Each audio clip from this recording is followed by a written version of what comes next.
Hello, everybody, and welcome to Brightside Global Trade TV. And we have today a fantastic panel for our August broadcast. For those of you who are here with us live, thank you for being part of our beautiful audience. And this will be available on demand. We're very excited because we have a number of physicians and practicing experts today. The topic for August is home fitness and to preserve the brain. To preserve the brain. And I'd like to introduce our first speaker, Dr. Sheldon Jordan. Please introduce yourself, and I will stop sharing my screen so we can share yours. Okay, so I'm going to share my screen here and we'll get started. Well, why don't you introduce yourself? I was going to do that with the slide set. Okay. Okay, Right. go ahead. So it says this will stop other screen sharing. Do you want to continue? Should I hit yes on this? Okay. Okay, and here's my, and we'll make this full screen. And we're going to do a slideshow from the beginning. Okay. So I was going to be talking about things that we can do around the home to support brain optimization. So I'm actually going to use the title, Better Home, Better Brain. And this is me, I'm Sheldon Jordan, and I am a clinical associate professor at UCLA and USC Departments of Neurology. I am also the head of the Regenesis Project, which is a private-based clinic and clinical research organization that's located along with Neurological Associates, the interventional group, which is a clinical group. And we are very interested in doing a large variety of research projects and clinical work with individuals that have various kinds of aging-related brain problems, such as Alzheimer's disease and Parkinson's disease. And we have about 35 different clinical research projects that we make available to our patients. Plus, we just take care of a lot of patients, evaluate them with a variety of technologies. So here are my affiliations and conflicts of interest, and my disclaimer. So what can we do at the home environment to improve brain function? And there are a number of topics we'll be talking about. Air purification, water purification, the issue about light pollution in the home, maximizing the sleep experience, managing the biome, and we'll talk about that, food, diet, and supplements, reducing physical hazards, and lastly, we'll be talking about lifestyle and spiritual practice that also has some bearing. So first of all, let's talk about air purification and sources of particulate and chemical pollutants. Well, first of all, if we're in an urban environment, we should be concerned about various kinds of pollutants that get into the air, particularly from vehicular traffic and even public transportation. So if we look at certain cities, particularly those that are encircled by a mountain chain like Mexico City and to some extent Los Angeles, the Los Angeles basin where I am has the same issue.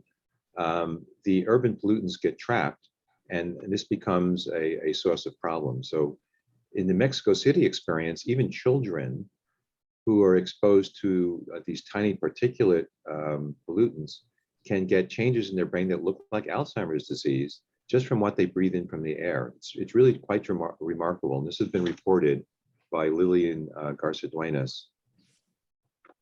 So we're obviously breathing in things through our nose, and as you can see, it's a very short connection from the nasal passages to the base of the brain.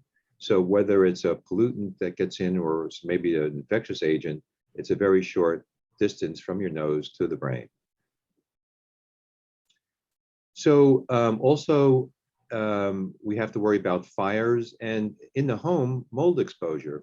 So homes that have had water damage can predispose people to being exposed to toxins that are given off by the mold. Older homes with lead paint, when that gets sanded down and refinished, that can put lead particles into the air. And also, of course, infectious agents such as COVID in an urban environment. In a rural environment, though, we're not necessarily safe. So pesticides, including rotenone and paraquat, can be problematic. Smoke from wildfires, radon. So radon comes out of the ground and can be an unseen pollutant that can be very dangerous. Again, mold can be a problem in infectious agents. So what can we do around the home to help? Well, first of all, we can get an air purifier with a HEPA filter and a charcoal filter. And there are several different types of filters that can be used in single rooms. So if you're in a living room or a bedroom, this is something that can be easily done. Mold abatement, so if you've had water damage, you'd like to have a professional come out and see what they can do to improve it. And obviously you want to avoid exposure. So if there are fires in the area, you don't want to be going out. I wouldn't necessarily recommend living next to a farm or a golf course if you can possibly avoid it, because the exposure you might have to herbicides and pesticides. So water becomes an issue. So the municipal water supplies lack much in the way of filtration in terms of microparticle materials that get into the water system, including what's broken down from plastics. That's not filtered out.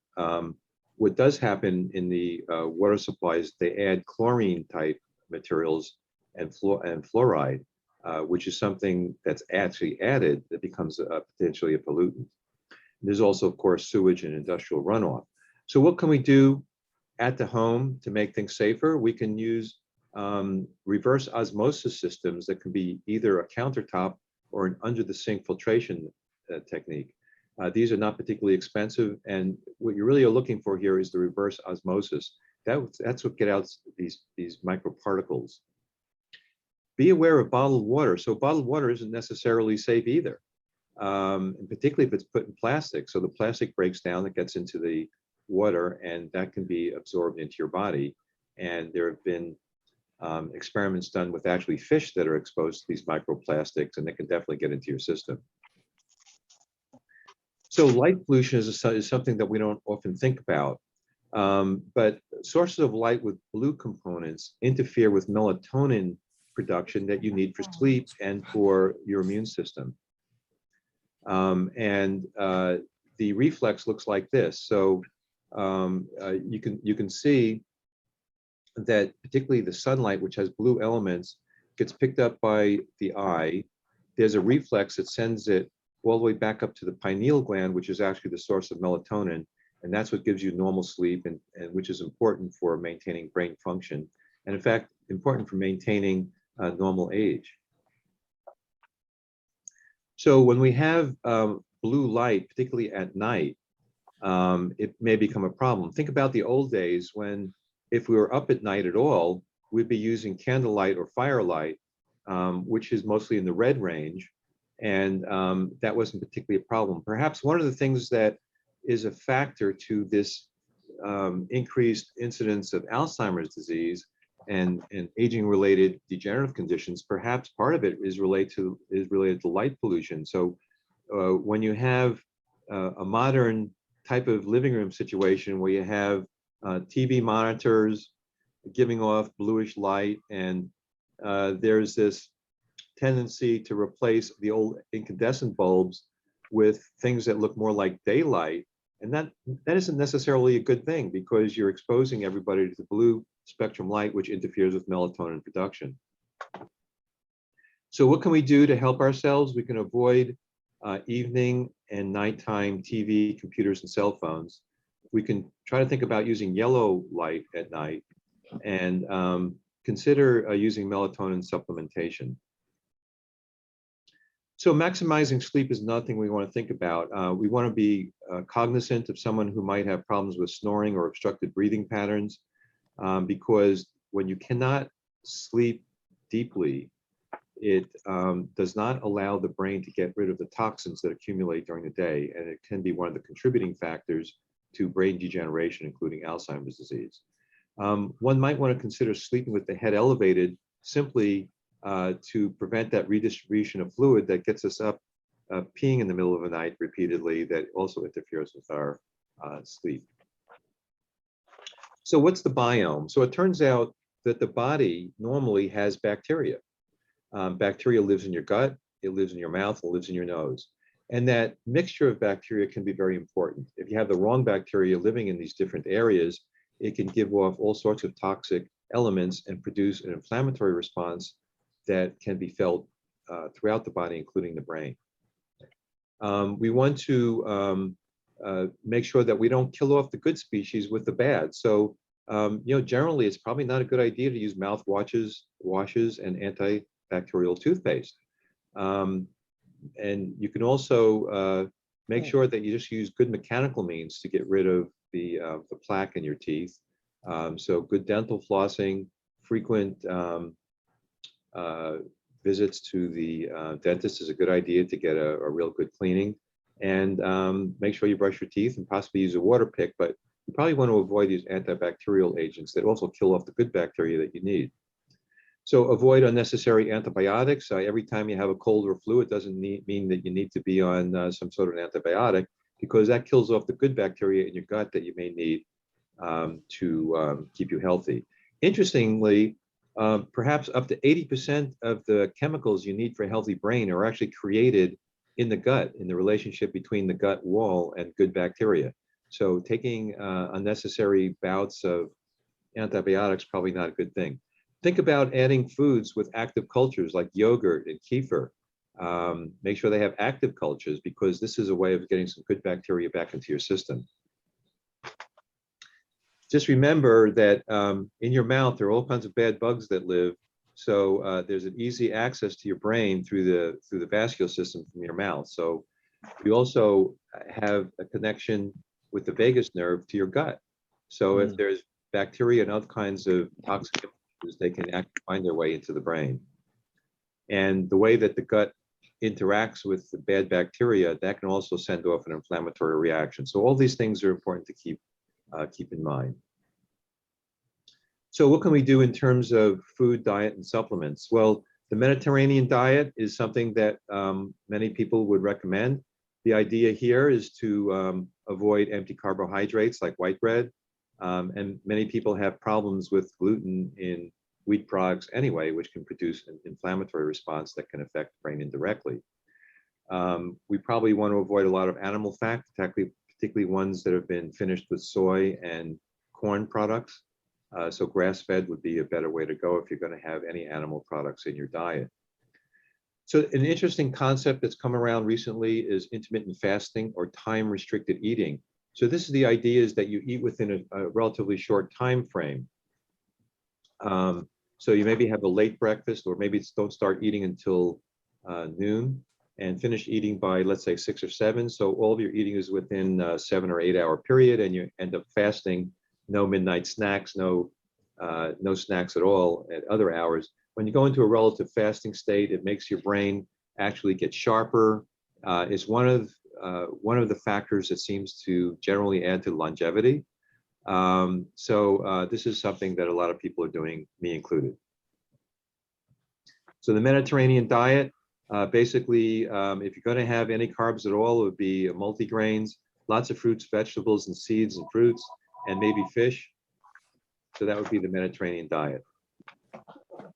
So how about supplements? We can spend a long time on this type of topic, but the main thing is to know the difference between good fat and bad fat. So the omega-3 fatty acids, which are in fish oil, is a good thing to take. There's a way of getting this as a purified product, which is ethanolamine plasmalogen precursors. This is basically a purified omega-3 fish oil. Vitamin D, coenzyme Q10, lecithin, NAC and coenzyme Q10. The list is actually longer than that, but these are some of the things that people may want to consider adding to their diet. So you also want to reduce the physical hazards and falling risks around the household. So This is an obvious one that people kind of forget about, bifocal lenses. So the lower half of the lens is meant for reading, not for looking at the floor or the stairs.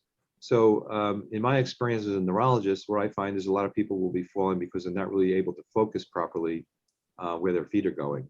So when you're walking around with something that's designed for focusing on the floor and distant objects, not wearing your reading glasses. So night lights, remember, use a red light, not a blue light. Hold on to the bars and non-skid flooring in the bathroom. Elevate the head and get up really slowly when you're getting up from bed so you don't suddenly faint. So exercising is good. I particularly recommend to all my my patients to be walking on sand. So the uneven ground forces your body to really jazz up your balance system. So sand is a good thing to be walking on at the beach, perhaps if you're lucky enough to live close to the beach. You can also use a balance board. So if you don't live close to the beach, you can get one of those. Hold on when you're first using this. And look, you know, some of these classes are great. Tai Chi, dance, make it fun. But work on something that allows you to get better balance so you can reduce the falling hazards. So one thing that's often left out of a discussion is lifestyle and spiritual practice. I think this is very important. People who live alone, people who are isolated, people who are not exposed to creative activities, their brain tends to age very quickly. So I really encourage people to engage in a spiritual practice, have activities, particularly with young people around you. That youth is infectious. You catch all that energy from younger people and it keeps you feeling young, keeps your brain active. And don't be just a passive person when it comes to entertainment. Just sitting there watching TV or just sitting listening to a lecture, that's not good enough for your brain. You need to be doing something that's creative and active. So just to summarize all the things you can do around the house: air purification, water purification, minimizing light pollution, maximizing the sleep experience, managing the biome. Think about all the things you can do with food, diet, and supplements. Reduce those physical hazards that lead to falling, and think about lifestyle and spiritual practice changes.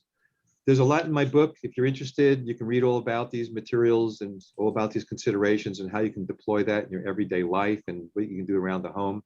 So you can get this in our website, neurologysantamonica.com, and you can also get this on the Kindle store in Amazon. So the book is called Regenesis, the Brain Doctor's Guide to Health. So that's me, and I'm at the Regenesis Project here in Santa Monica, and those are all the things I wanted to start out and tell you about. So thank you so much for allowing me to share some of my information with you, and always happy to give a helping hand. Thank you. Very good. Wow, incredible. That was fabulous, Doctor. I really appreciate your insights. I mean, from my point of view, it sparked a lot of questions.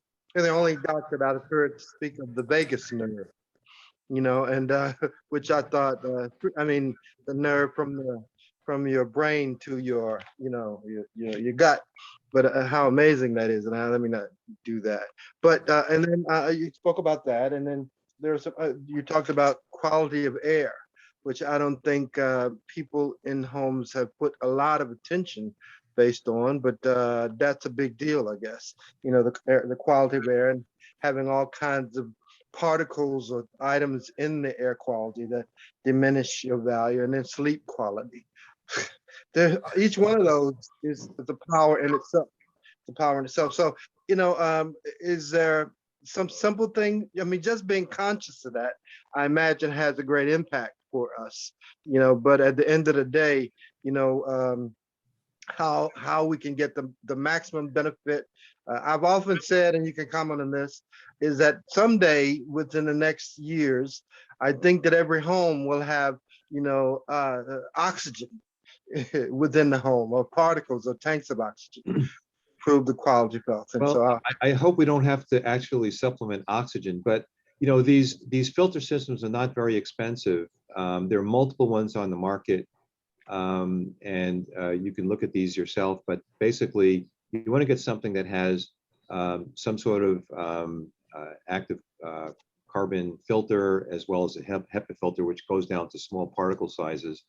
And a room that you spend a lot of your time in, I would definitely recommend it. I have that. So here in my office, in my exam rooms, in my office consultation suite, and also at home in my bedroom and my family room. I have these, not expensive. Water filtration systems, not expensive. You can get a desk, you can get a countertop item for just a few $100s. So even if you don't own your home, so you don't want to put in a permanent system under the sink, you can get these countertop models that you can take with you when you go to your next rental arrangement. And then light pollution, that's easy. It's just, not be looking at your cell phone or your TV or computer screen at night. Use red lights at night, red and yellow lights, and maybe listen to music. Do things that don't require a lot of light at night, just enough so you can be safe navigating around the household. But light pollution is another thing. So what red and yellow lights balance out the spectrum? Yeah, it seems that the problem with light pollution is actually light that's more like daylight. Okay. So the brain is designed to shut off melatonin production when it's daylight. I mean, that's just a natural phenomenon. So when you have something that simulates daylight, so everybody's going out and buying these bulbs that are daylight. Well, that's good during the day, but it's not good in the evening or night. The old incandescent bulbs are actually better. So, we wonder why there's so many people with Alzheimer's disease and other degenerative diseases. Maybe a simple thing like light pollution, it's turning off our melatonin production, which in fact has a relationship to the immune system. When the immune system goes bad, our whole body tends to wear down. Plus, you need melatonin to keep your brain healthy and young. Wow, that's amazing. I didn't draw the simulation between that melatonin production as well as the balances of light and cutting out the light pollution. Amazing. Are there any other questions? Anyone else have any questions? I want you to have an opportunity because you're introducing some light blasting conditions and life-changing elements, especially as we relate to, because you keep your brain, it's a two-pronged condition now. Keep your gut healthy, your brain healthy, and you're in great shape. I mean, that's probably why there's such a thing as a vagus nerve. I'm actually 120 years old. It's amazing. Like do everything I say and you'll look like me at 120. with that kind of claim, I could get real mileage from that. I mean, because you look at the centenarians, I follow Dr. Gundy too, when he talks about a centenarian approach where you look at a community based on how many people who are over 100 and what they're able to do like that, which is a big deal. I mean, because then you got to, because you only get one body, but one brain, and that has to process it your entire life. There has to be working at a high profile your entire life. And we've got we've got one 90-year-old on the call today. And she's quite amazing, very active. And I don't know, she probably has incorporated some of these skill sets in her own right. But I'm astounded by this book, Dr. Jordan, Regenesis. Yes, darling? Yeah, questions?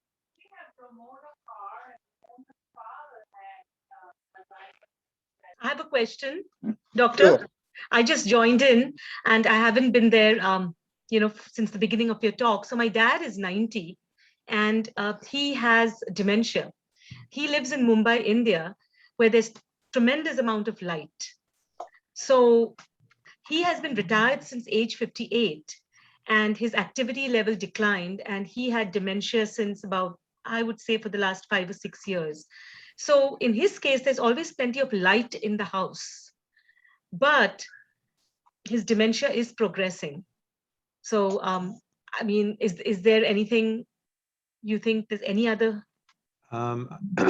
So treating dementia is a multifactorial approach, and light is one small element. So you want to have light that's not going to interfere with the normal production of melatonin, because melatonin you need to get natural sleep, and you can try to supplement it with melatonin nutritional supplements, but you also want to minimize the blue type of light at night. So computer screens, daylight type bulbs, fluorescent bulbs, that sort of thing. You you want to go with things that are more yellow and red light. So the old incandescent bulbs are actually better Right. at night. If you need, I mean, you do need some light so he doesn't, fall in the dark. That would be a bad thing to do. Yeah. But there's lots of other things. So we talked a little bit about the diet, getting on something that's simulating a Mediterranean diet. So it's basically fruits and vegetables, and try to avoid the animal fat, and that would be a good thing to do. This plasmalogen ethanolamine precursor is the first thing I would suggest for your anybody with dementia, like your father. So that's basically a very efficient way of taking an omega-3 fatty acid fish oil type of supplement. So it gets into the brain better. It replaces some of the loss of membrane materials that are necessary to make those brain connections work correctly. It's anti-inflammatory, very well digestible. So if you can't get a hold of it now, that's available. You can get that. You can order over the web. But if you want to go up to like 4 grams a day of an omega-3 fatty acid, that's something that you can use as a supplement. Okay. Thank There's you. lots That's of other valuable. things. We're just getting started. Get the book. It'll go over 30, 40, 50 things that your dad can do. Okay. Even in Mumbai, they'll be helpful for him. Thank you so much, doctor. I have a quick question, if I could. As far as air filters are concerned, I have a Dyson air filter.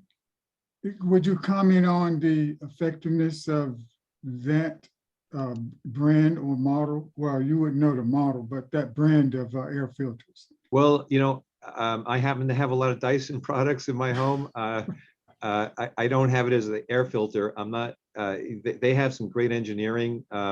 I suspect they probably thought it out very carefully. Actually, I do have a Dyson here I have the fan, which also does do some of the filtering. I can't specifically talk about the performance qualities of the Dyson products, but as an air filtration. But what you're looking for is some sort of a carbon filter as well as a HEPA filter, HEPA.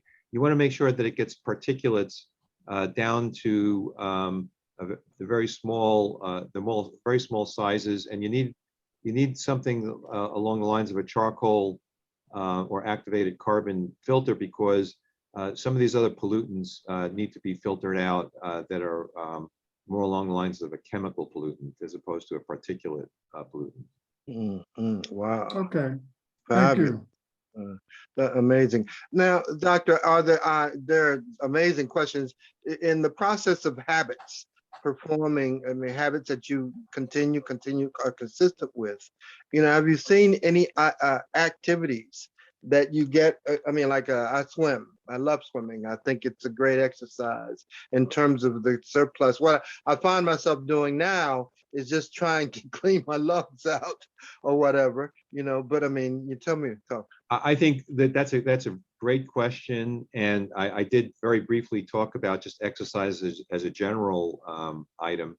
I particularly like exercises that work on balance, because one of the biggest issues in people aging poorly is having falls.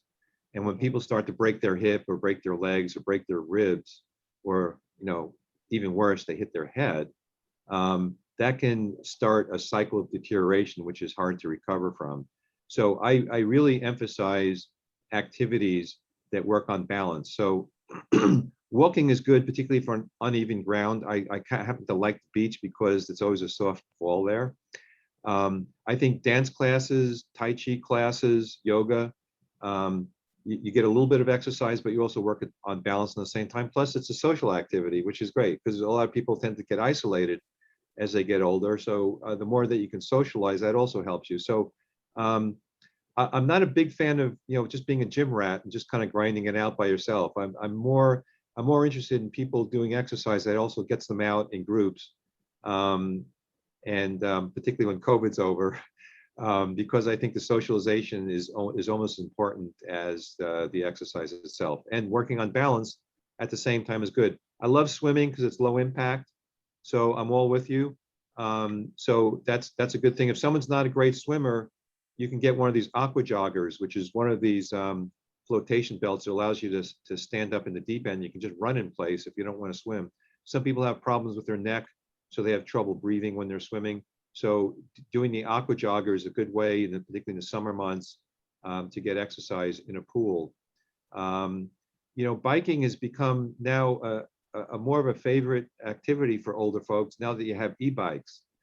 So a lot of people gave up biking because they found it too difficult to get up the hills and whatnot. But with some of these e-bikes, it's really opened up for people in their 70s and 80s and even 90s.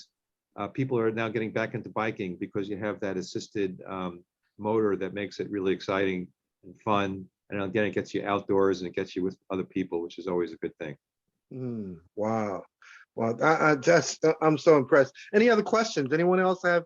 I'm sure, I mean, I have 1,001, but I won't relate with those today. But I'm just stimulated by your presentation, doctor. You mentioned melanin too. Melanin, a supplement to that can improve your sleep? Melatonin, you want to get, so the usual dosing that's recommended is 3 to 5 milligrams a day. You want to take it before bedtime because for many people it does make them feel a little drowsy, which is good. And it's a healthy drowsy. It's a natural substance. I didn't really. This was a very short lecture, obviously, and there's lots of things to say about sleep. But Right. I'm really very concerned about people taking these sleeping pills.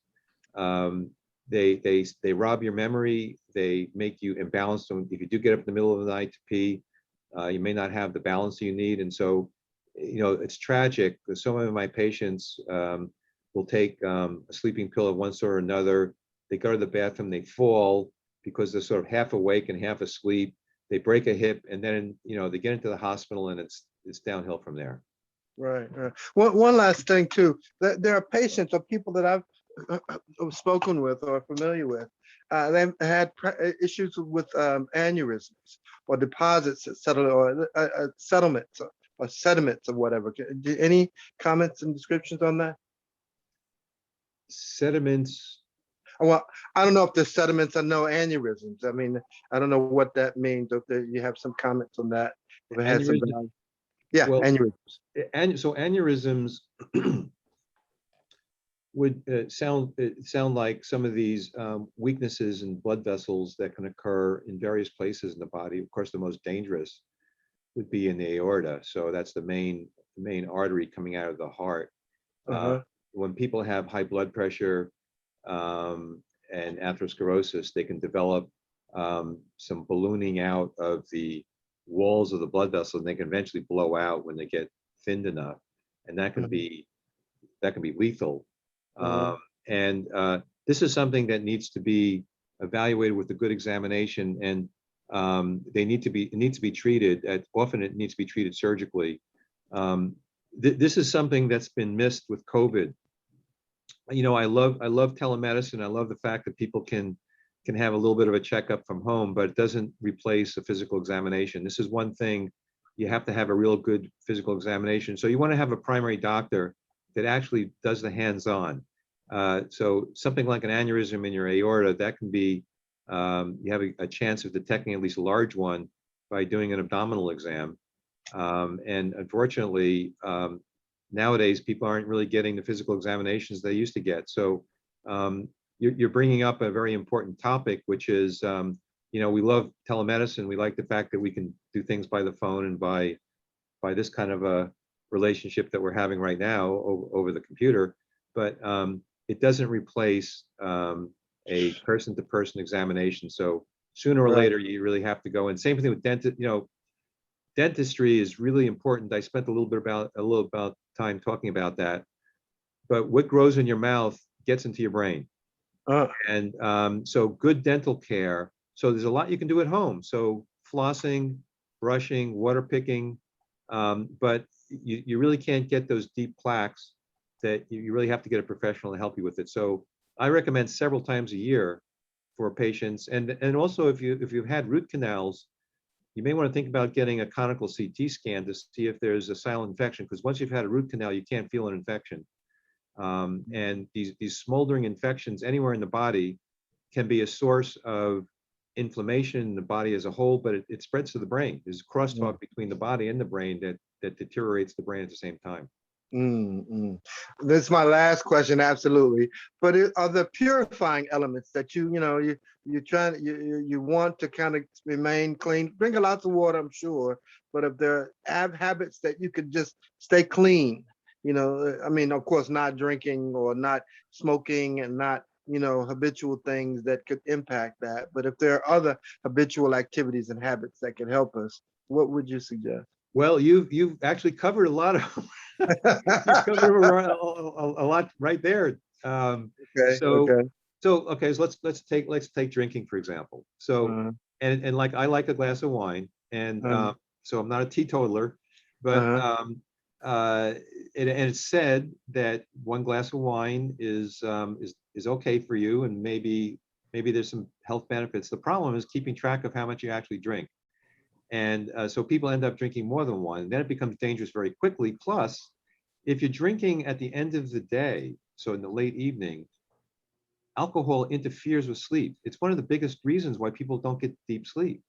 So you're actually, the safest path, honestly, not that I follow this myself, but the safest path is actually not to drink at all. And if you are going to drink, a little earlier in the evening, not right before you go to bed, keep it down to one type of drink, so it'd be one shot of whiskey or one glass of wine and one glass of beer, but don't do anything more than that, because it starts to become problematic in terms of increasing mortality, hypertension, heart disease, etc. Other habits, so of course, getting into a habit of exercise, very important. Getting a habit of, when you eat, so the restricted time eating, I think, is important. I think other habits, well, drugs, a lot of these recreational drugs are going to interfere with sleep. They're going to interfere with your balance. Medications too, just because a doctor prescribes it, it's not necessarily always safe for you. So you want to minimize some of these drugs that maybe you don't need. Maybe you don't really need the sedatives, or maybe you don't need the sleeping pills. So in terms of being clean, it's also the things that doctors give you. You have to be careful and rethink it. Wow. Wow. Well, thank you so much, Dr. Sheldon. First, let me plug the book. You've got to read this book, Regenesis. It's an outstanding book. I suggest that you go to Amazon, I guess, right, Doctor? Right. Or you can go to my website and we can get it to you too. But everything we're talking about is detailed in here. And there's also a little bit more information of why it's important to think about these different things that you can do, a lot of them on your own. In the book, he says, Regenesis, renewal, new birth, restart, and a new beginning. So, right. Wow. And your descriptions today have been spot on. And we really appreciate you for sharing those with us. Okay, Claire, that's all I have. All right. Well, Dr. Sheldon, thank you. You gave us more than 10 minutes. So we're so very grateful. I need to get you back. We look forward to getting back with you and sharing details about this. Okay, I'd love to do that. Okay. All right. Well, thank you. All right. Bye-bye. Thank you. So this segment is now over, and I'd like to welcome Ramona Carr, who will be our moderator for the next portion of today's broadcast.